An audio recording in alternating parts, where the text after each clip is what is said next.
እንደምን ሰነበታችሁ የግራጫ ዝግጅቴ ተከታታዮች። ሰሞኑን በለቀኩት ቪዲዮ መሰረት ተደርጎ ልዩ ልዩ አስተያየቶች ደርሰውኛል። አስተያየታችሁን አከብራለሁ፣ የተሳሳተም ይሁን ትክክል።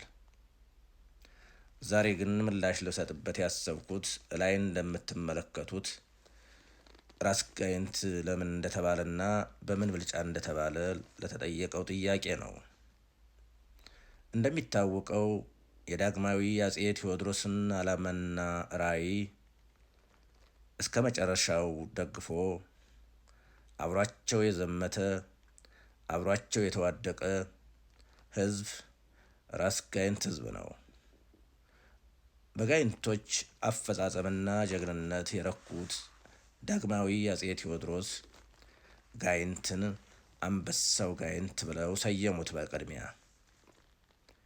ሁለተኛም ራስ ጋይንት የተባለበት ምክንያት የዳግማዊ አጼ ቴዎድሮስ የጦር መሪ የጀግኖች ጀግና ፊታውራሪ ገብርዬ ጎሹ የራስነት ማዕረግ ከንጉሱ ሲሰጣቸው ይሄ ማዕረግ የሚገባው ለሀገሬ ለጋይንት ነው፣ እባክዎት ይህን ማዕረግ ለጋይንት ይስጡልኝ ብለው ጠየቁ።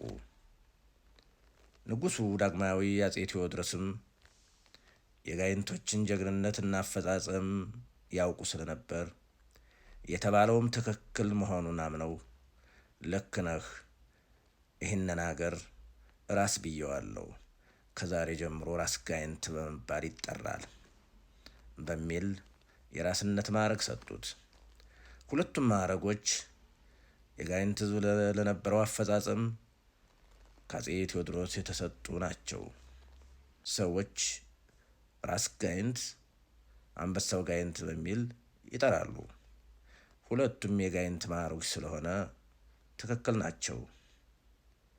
ይህን መጽሐፍ ግን እኛ የጻፍነው በ2010 ዓ.ም የዛሬ 8 ዓመት ነው። ይህን መጽሐፍ መጻፋችን የተሳሳቱ ሀሳቦችን ማረማችን ስህተት ሊሆን አይገባም። ያቀረብኩት ቪዲዮ ተመስርቶ ግን ጥያቄዎች የብቻ አይደለም፣ ብዙ ማብራራት የሚገባን ጥያቄዎች እንዳሉ ተረድቻለሁ። እያንዳንዱ በተከታታይ ለማቅረብ እሞክራለሁ።